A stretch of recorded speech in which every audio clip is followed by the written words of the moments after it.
un anno fa, grosso modo, mi venne in mente di dire a Giovanna perché non scriviamo un racconto insieme. E Giovanna mi disse, sai che ci avevo pensato anch'io? E cominciamo a scrivere un racconto, ma poi il racconto si è trasformato in un romanzo. Se mi chiedete come è nato il libro, io al contrario suo non ve lo so dire, proprio perché non ho preventivato nulla, perché lavoro molto all'istintiva, posso rimanere, chi mi conosce lo sa, posso rimanere mesi, forse anche un anno, senza scrivere, e nel mentre rimugino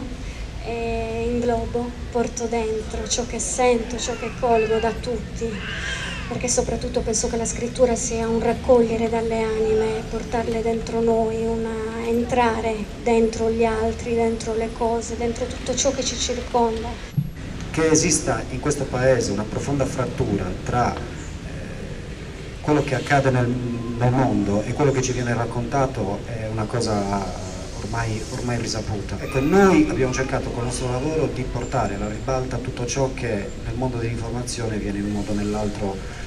nascosto, e per Das Devogo a distanza di 5 anni è stato molto anticipatore della realtà, perché ora la bomba in termini di impatto